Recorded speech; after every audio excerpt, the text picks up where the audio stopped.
Hi, welcome back to the Lamrim. Salut! Bun venit înapoi la Lamrim. In the times of the virus. Iubire în And we're on vremea episode virusului. 4. I called Suntem la episode episodul 4 4. the Am best numit and the episodul worst. 4 And you cel can mai see bun și cel mai an rău. image here Puteți of vedea a aici o couple, imagine a unui and cuplu. they look really happy. Ei arată foarte You know, fericiți. they're unreal. They're too good Sunt looking. They're ireali. both too good looking. Arată He's mult like prea bine. Seiji and his friend. Amândoi arată mult prea bine. And, E precum Seiji și prietena lui. And you know the story and I know the Tu știi story. povestea asta și eu știu povestea asta. People ask me, Oamenii mă întreabă, Geshe-la, I want to give up Geshe-la, desire. I vreau want să renunț to la live a simple dorințe. life, you know. vreau să Should I trăiesc o viață give simplă. up having a boyfriend Ar or trebui a să renunț la girlfriend? dorința de a avea un prieten sau o Should I give prietenă, that up? o soție sau un soț. And I Ar trebui have să to renunț la say, asta. Trebuie să spun, from many years of experience, ca urmare a multor ani de experiență, having a good partner, especially a că a avea un partener bun, mai ales un partener spiritual, este cel mai fericit lucru pe care îl poți face în viața ta, dacă totul merge bine. În acele zile perfecte, este fix ca în această fotografie și se simte ca o magie. Știi oameni care au avut o relație dificilă, apoi au renunțat la relații timp de 10 ani, 20 de ani, 30 de ani. Nu știu, mi se pare foarte trist. Cred că poți să faci o relație să funcționeze dacă înțelegi semințele. Și asta poate fi cel mai frumos lucru din viața ta. Cred că este cel mai frumos lucru din viața ta.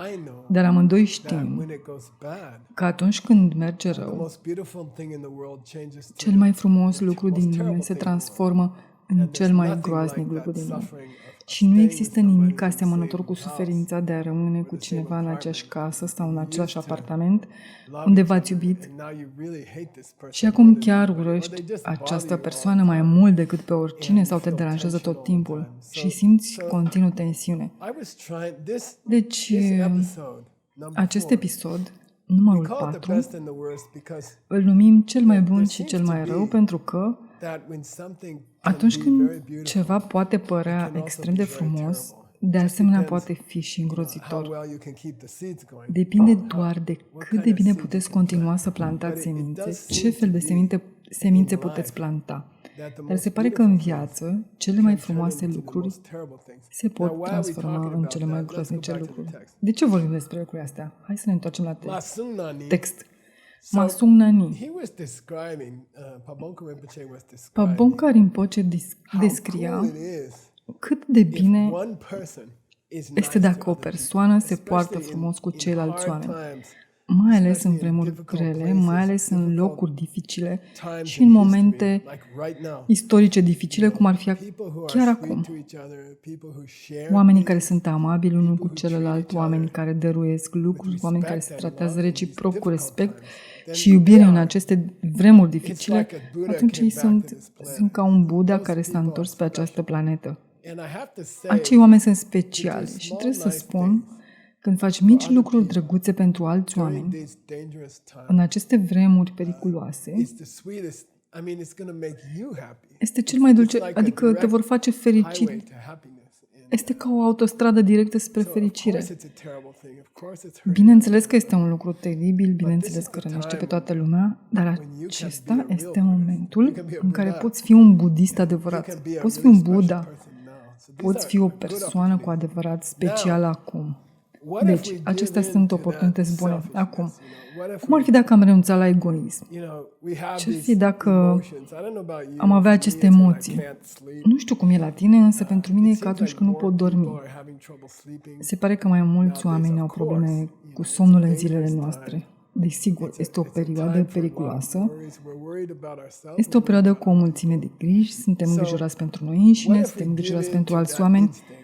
Deci, ce-ar fi dacă ne-am lăsat influențați de instinct și să spunem bine, iată 10 pachete de hârtie igienică, le voi cumpăra pe toate, nu mă interesează ceilalți oameni. Sau, banii mei sunt drămuiți acum, așa că o să sun la biserică sau la templu sau la moschee și să le spun să anuleze donația pe care o fac în fiecare lună.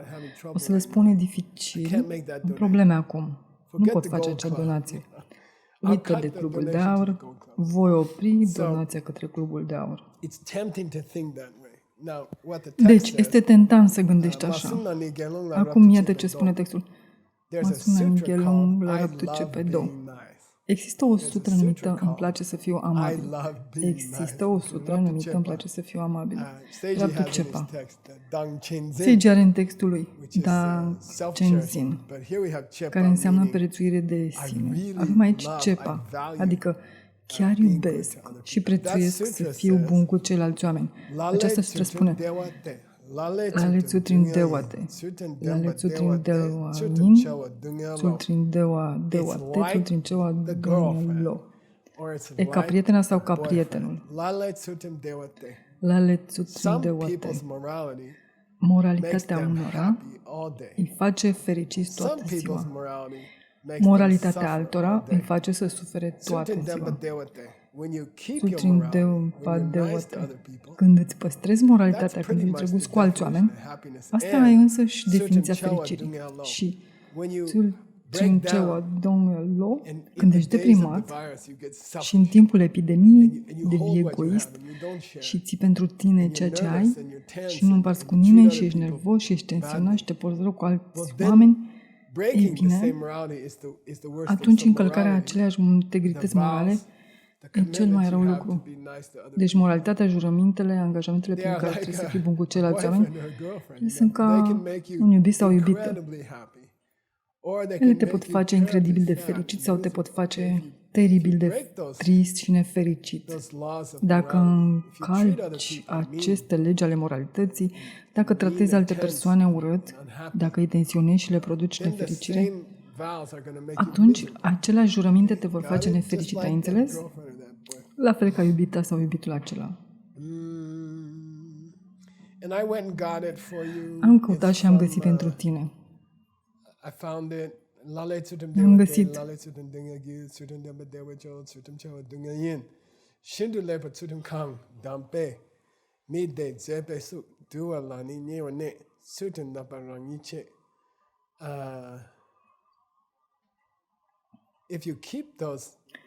Dacă păstrezi aceste comportamente morale, dacă îi tratezi frumos pe ceilalți oameni, atunci acest lucru te va face frumos. Și astfel vei putea avea încredere în tine. Dacă împarți ceea ce ai în această perioadă a virusului, poți pentru tot restul vieții tale să ai încredere în tine. Poți să crezi în tine. Și dacă cedezi acum și lași loc egoismului, va trebui să te gândești la asta pentru tot restul vieții. Pot să vă spun, dintr-o lungă experiență de viață, că de fiecare dată când am fost bun cu ceilalți oameni și nu am fost egoist, am avut parte de multă plăcere. Mă pot gândi la aceasta oricând se întâmplă. Rangice înseamnă că atunci poți să crezi în tine pentru tot restul vieții.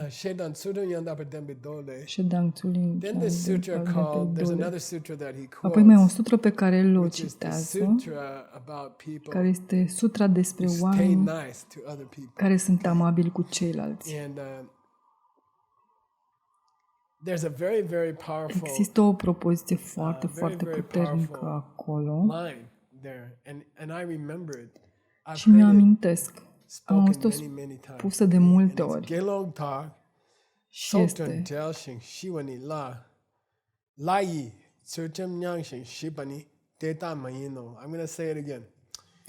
mai spun o dată.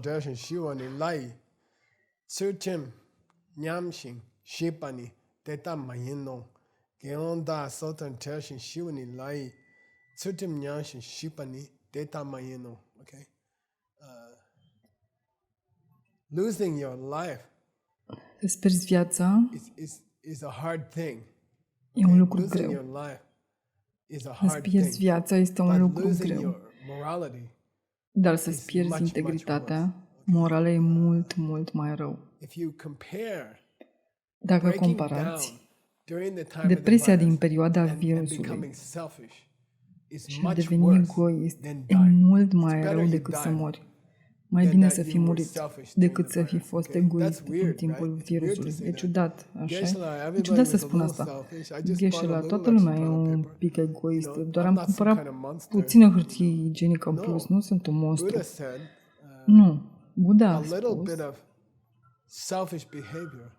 că un pic de comportament egoist în timpul virusului e mai rău decât moartea. Și există o dezbatere despre ortografia de aici, aceea din voi care știu ceva tibetană. La I, există un cuvânt aici, la I, și dacă se scrie cu bula, dacă se scrie bula, înseamnă că ar fi mai bine să mori decât să fii egoist în timpul virusului. Dacă se scrie cu S și ortografia în scripturi e aproximativ un procent de 50-50. Ar fi interesant să încercăm să găsim în sanscrite pentru că asta ar decide. Dacă se scrie cu S, salatala, înseamnă mult, mult mai ușor. Nici o problemă. Moartea este mult, mult mai ușoară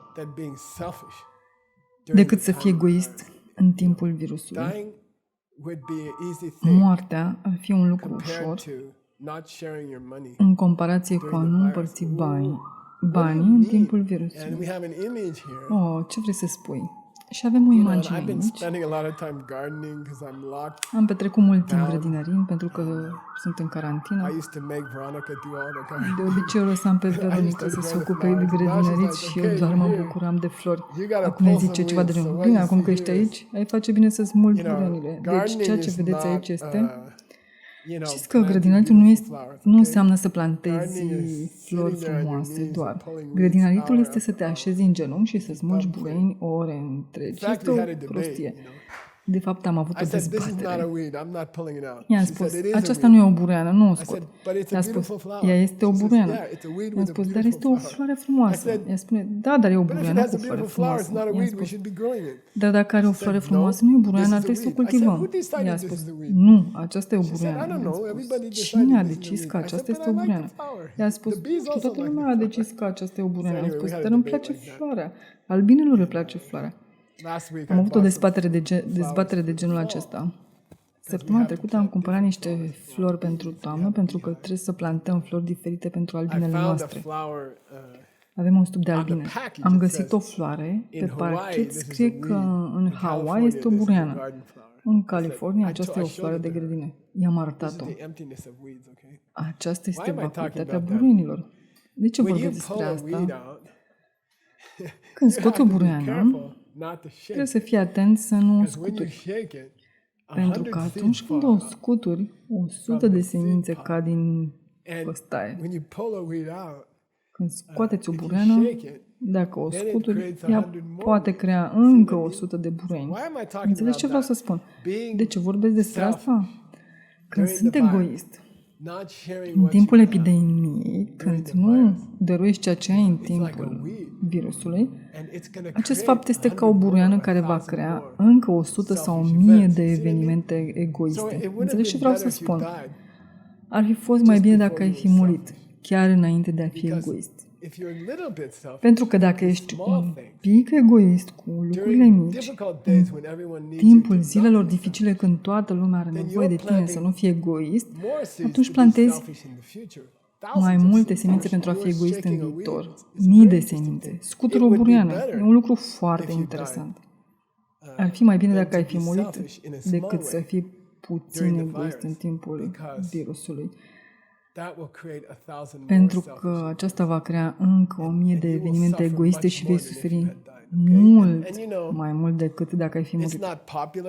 Bine, știi, nu prea se obișnuiește să spui lucruri ca acestea în America. Noi nu ar trebui să spunem lucruri de genul acesta, dar e adevărat. E adevărat. Și eu am spus-o, Buddha a spus-o. Mai bine să mori decât să fii egoist în timpul virusului.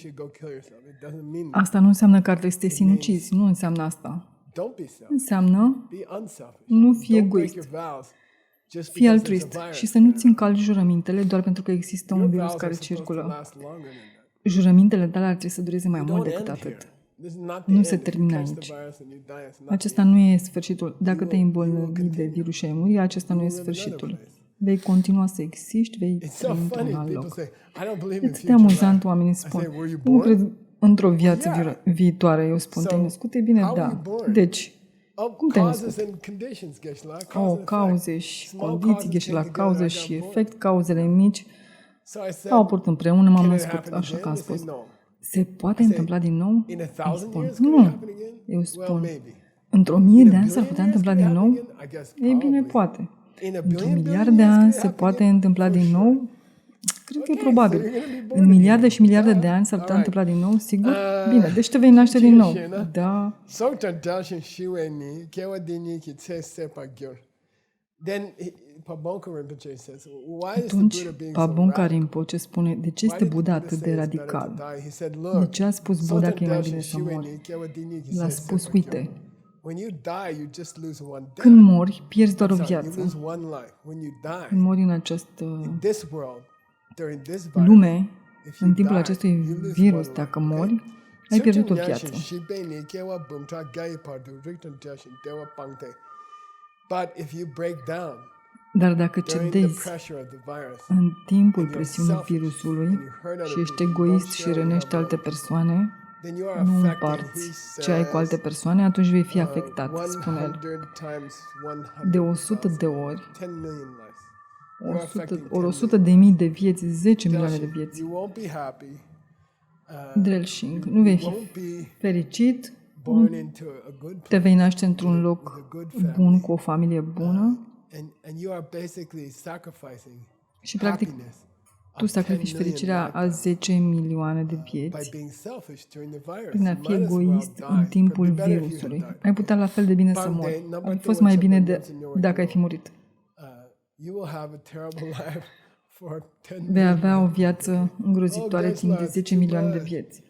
How Geshe-la, e can prea one mult. small selfishness Cum poate un ruin act 10 mic de million egoism să ruineze Oh, 10 milioane de well, vieți? how can one cell from your Oh, e mother bine, cum called an egg poate o celulă de la mama ta numită and one cell from your un father ou sau un sperm? ovul și o celulă de la How can tatăl they tău din create your spermă? body? Cum pot ele Which crea I corpul tău? believe the number is 100 billion. You guys Cred have că to check. numărul este de 100 de the miliarde number de of cells in the celule. human Trebuie să body. verificați pentru mine. Dar Don't numărul tell me celulor din corpul uman two este de things aproximativ can't create 100 de 100 miliarde. billion Nu spune că things două because lucruri nu the pot tongue crea you 100 use de to miliarde tell de me lucruri, that pentru că limba is pe care ai already folosit-o proof that that's să-mi spui wrong. asta este deja Kind of o funny. dovadă că Alright. este greșit. Într-un fel amuzant. And I went and got the Am căutat și am găsit I went and got this quotation, the Lamrim acest Chenmo by citat de la Tsongkhapa. Lamrim Chenmo de It Tsongkhapa. says better to die. Spune că mai The bine word is să mori. better.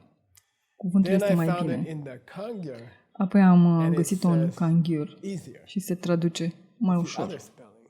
Este cealaltă Easier ortografie. thing to die. E mai ușor să So mori. you guys can cook it. Maybe you guys can debate it. Așa că, dragilor, puteți întoarce pe toate Ok. părțile, poate și dezbateți. Then the Pabonka Rinpoche quoted Apoi Pabonka Rinpoche Lung citează Namje, Lung which Namje, is, an old care Vinaya este sutra. I think o it's misspelled veche here. sutră Vinaya. Kanshi Este Tumba greșit Tuje Tembala. greșit aici la nume. Yawar Semchin Chungse Da Chepa. Teni Dele Dunga Shawan Top. Miktsel Sekbe Amet Sel Nyamshin. We're kind of going on to another Suntem pe subject, cale de a trece la un alt and subiect that's called și care se numește, what do I call that? cum vrei să-i spunem? Dissing the rules, okay? Să neglijăm regulile. Okay, yeah, Ceva de yeah, I'm genul, supposed to share my bine, toilet da, paper. da, Tell eu me ar trebui să împart something hârtia mea significant, igienică. Geshe-la. Spune ceva important, Tell me Geshe-la. about a Știi, vaccine, spunem or despre tell un me about a vaccin, $1 spunem despre un bailout. plan de Don't salvare talk de about trilioane de this little dolari, stuff. dar nu vorbi cu I'm mine supposed despre to share chestiile my astea toilet mici. paper. Ce, ar Get trebui real, să împart Geshe-la. hârtia igienică? Fii serios, talk about something big. Geshe-la, vorbește despre ceva măreț. And so the next section of the Lam-Rim Deci, următoarea all secțiune a about Lamrimului este despre understanding that it's the înțelegerea small faptului că există the dharma în is lucrurile in the small mărunte. things. Dharma este în Dharma is lucrurile in your mici. small behavior. Dharma este not în like comportamentele tale Inventing mărunte. a vaccine or Nu e ca și cum ai inventa un vaccin, or ceea ce ar fi raising $1 frumos, billion sau să for the scoți whole un country to get a miliard de paycheck. dolari și să plătești salariile That's pentru good întreaga stuff, țară. but Este un lucru foarte bun. the amazing life Dar is o in the viață small minunată constă The în beauty lucruri of life mici. is in the small Frumusețea things. vieții vine din And it's a lucrurile beautiful mici. thing, he says. Este un lucru frumos, spune el. Așa că nu o da în bară. Ăsta e cuvântul pe care îl căutam. În engleza americană noi spunem să nu o dai în bară. Nu mai spune toate astea. Hai, nu mai vorbi despre hârtie igienică. Începe să vorbești despre fondul de stimulare economică de 10 miliarde de dolari. Nu, succesul practicii tale în lucrurile mici. Nu renunța la lucrurile mărunte. Multe lucruri mici fac un Buddha. Denidele Dunghe Shenhua Top. Deci o persoană care renunță la lucrurile mici și spune, acest lucru nu e atât de important, acest lucru nu e atât de important, acea persoană Shenhua Top, acesta este o expresie foarte faimoasă în școala Manidoli, Shenwang. Vă amintiți? Cine poate spune? Pentru $50. Shenwang.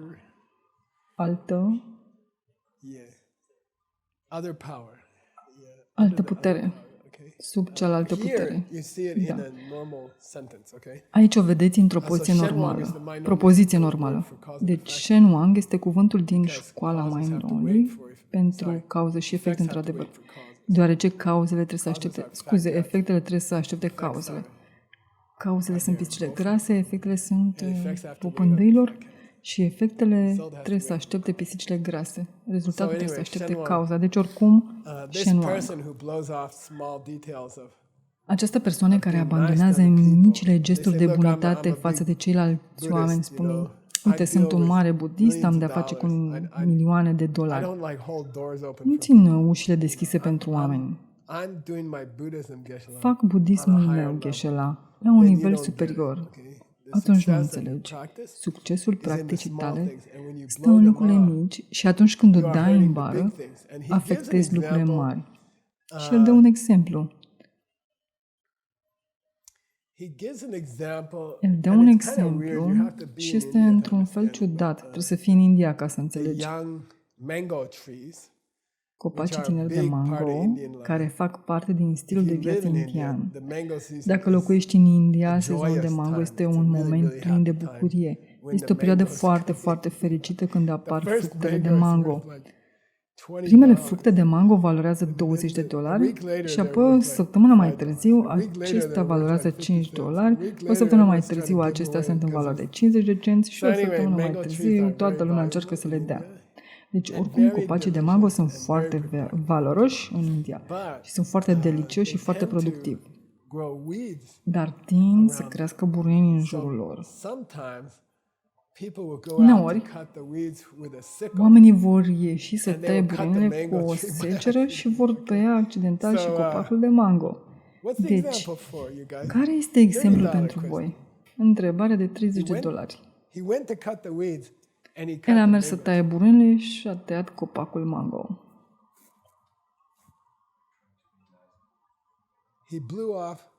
A dat-o în bară.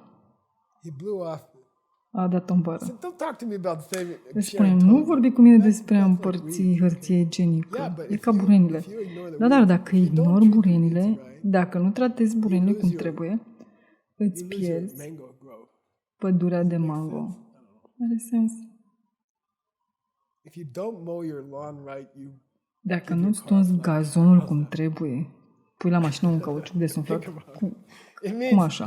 Gândiți-vă la asta. Aceasta înseamnă perfecționați lucrurile mărunte din practica voastră de dharma și apoi vă veți proteja lucrurile mari. Dar dacă ești neglijent cu lucrurile mici, o să strici lucrurile importante. Cum așa? Iată un exemplu celebru.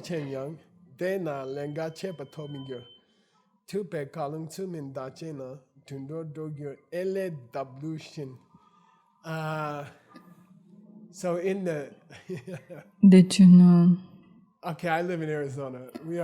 eu locuiesc în Arizona și noi suntem ignoranți în privința virusului. Nu ne plac legile, nu ne place să ne se spună ce să facem, așa că stăm cel mai rău dintre toate statele din America în privința epidemiei. Asta nu înseamnă să nu vii să mă vizitezi. Vom trece peste asta. Avem un stat imens. E nevoie de 6 sau 7 ore pentru a conduce la centrul nostru de litit și tot noi ieși din statul Arizona.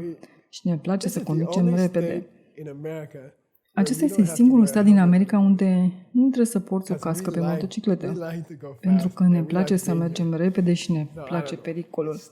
Eu prost în timpul virusului.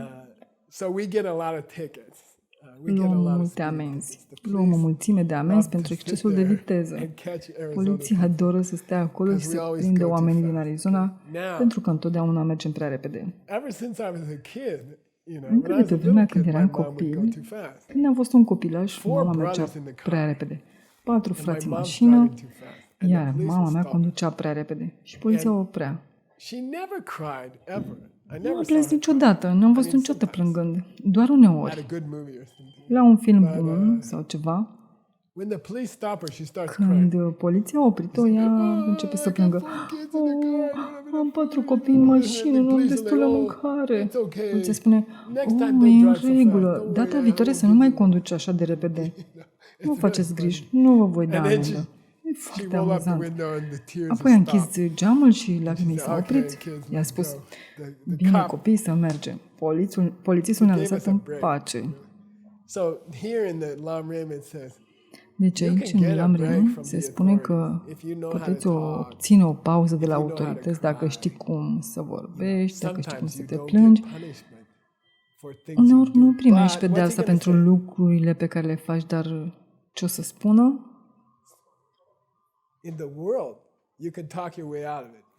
În viață poți să te eschivezi, dar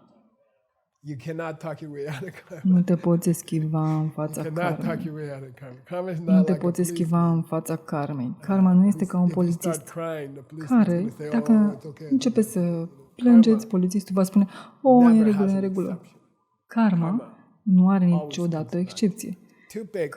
Karma întotdeauna se întoarce la tine. Tu pe calul Sudacena. Dacă încalci chiar și o regulă mică pe care Buddha ne-a dat-o atunci,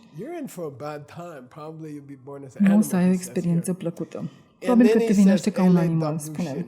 Apoi el spune L-A-W Shen. Și asta e un lucru ciudat. În sanscrit numit Ella și Ella în sanscrit este o sămânță de nucșoară. Chestia aia delicioasă pe care o pun în ceaiul indian. Am o poză a unei plante de Ella. Are frunze foarte ciudate. Frunzele arată foarte ciudat. Băieți, nu am numerotat-o eu. Tocmai am aruncat acolo, scuze. Da. E o plantă de nucșoară, cardamom.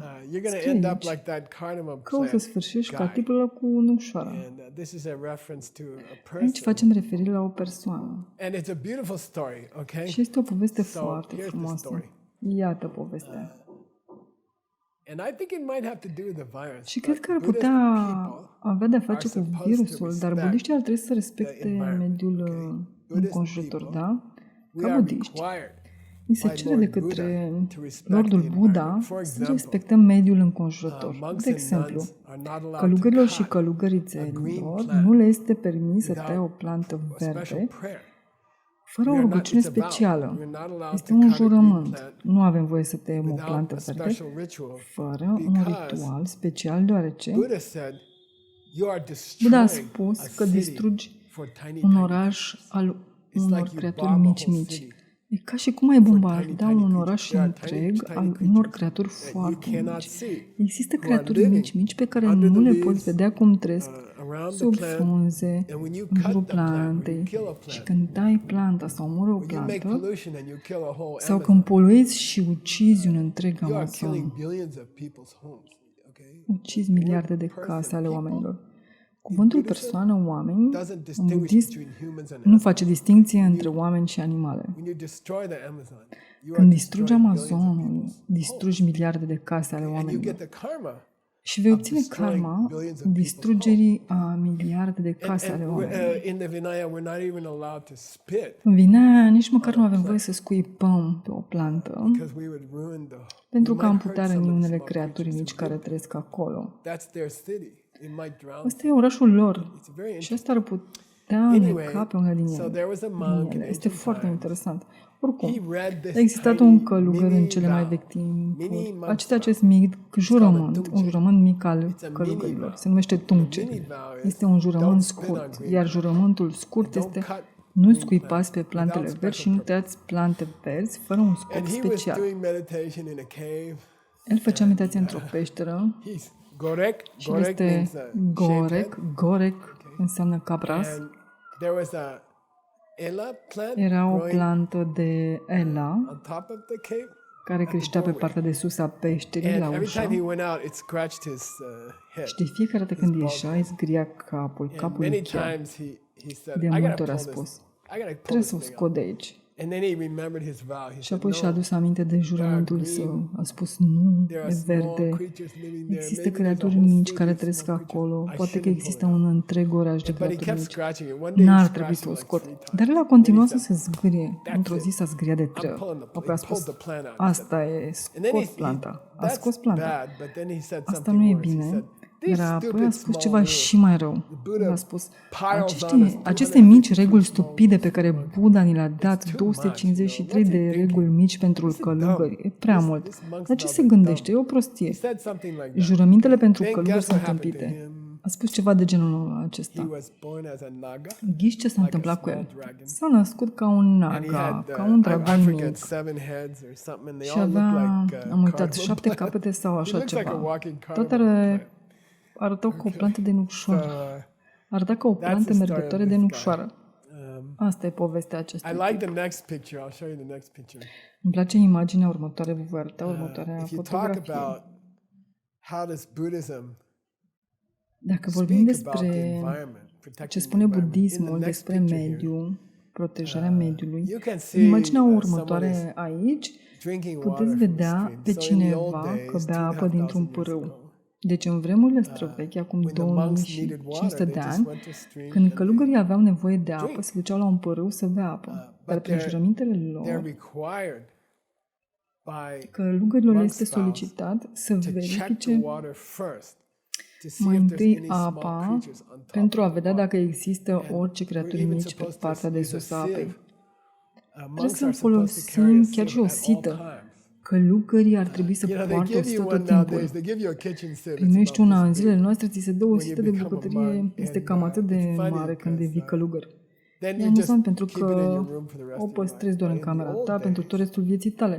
Dar you pe were supposed to vremuri have a little cloth sieve trebuia that să you ai keep in o your sită belt all mică the de time. pânză pe care o And when păstrai you la go centură to tot timpul. a stream to Și drink, când te duceai la un pârâu să first you bei, sieve the water mai întâi and make treci apa sure prin sită și nothing te gets asiguri killed by you by accident. că nu No omori nimic tiny accidental. bugs Nici micile get killed gâze by nu sunt omorâte de tine întâmplător. by accident.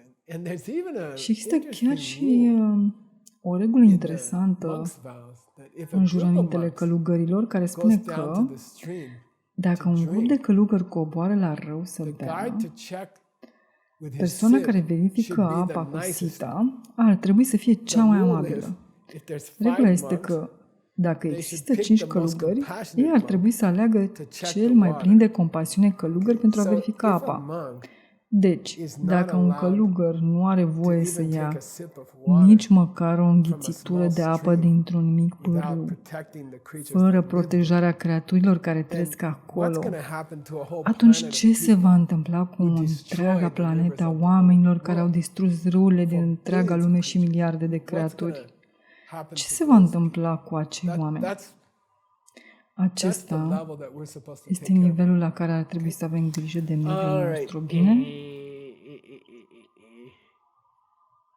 I'm going to keep going. I'm a little bit over. Voi but continua. Am sorry. depășit puțin timpul, you know, it's dar hard îmi for me pare to rău. guess how long it's going to take. Este I'm gonna greu finish pentru mine this. să ghicesc cât timp ne va Jikten lua. dear Vreau să wang termin chip chewa asta. gyabu chamba kale dena du gashi kitse chepa jungna gashi lamin jung wake up it's possible E if you're living in posibil a country with a very dacă trăiești cruel într-o țară care are un rege foarte crud, that sometimes they will kill you for little uneori things vei fi ucis and pentru lucruri sometimes they'll let you mărunte go for big și things. câteodată It vei just fi depends on păsuit the pentru king's lucruri mai grave. Tumba Depinde de tuti starea de chedi spirit a chetsa le regelui. dena, kashi kange tse dena anku na chepa nyongte. But if you break even a small Dar dacă rule, încalci chiar set și by o the mică Buddha, for regulă example, stabilită de about Buddha, de destroying exemplu, the homes of small distrugerea creatures in caselor streams, micilor creaturi din izvoare sau de pe frunze, nu ele dameju watayin. nu ele The same thing will ne-am happen to you telințul. that happened to Același Mr. lucru Cardamom se Head. va întâmpla cu tine. Asta i s-a întâmplat domnului cap de nucșoară. He's called Îl cheamă domnul cap de nucșoară. Mr. Cardamom Domnul Head Dragon. Dragon cap de nucșoară. Vei deveni așa. Lu ele dab kyang tung je tsam ke de sepe. In his previous life, that În viața sa anterioară, animal with those strange hands acel animal cu capete pulled the ciudate plant out that scratched his head, and he a said, "This scos is planta care i-a zgriat capul și a spus, aceasta este oribilă stopire. mambo kid the super dita na. She made doji yer." Then he says, "Look, Apoi spune, uite, cardamom head domnul cap de nucșoară became an animal a devenit un animal doar că a smuls câteva frunze a unei plante de nucșoară care i-a zgriat capul. Noi doi facem lucruri și mai rele de mai multe ori pe zi. Nu spunem că ai distrus câteva frunze ale unei plante. Vorbim că ai distrus o planetă cu junglă și copaci. Ai distrus ecosistemul întregii țări. Așa că spune, Jitargyur, gândește-te la asta. E amuzant că l-am spus. Gândește-te la asta. Tu decizi ce se va întâmpla cu tine. El s-a oprit pur și simplu și nu a mers mai departe cu asta, bine? Am terminat acel episod. Înseamnă să fii bun cu planeta ta. Nu spune, aceasta este o economie grea, putem folosi cărbune, putem arde cărbune pentru o vreme.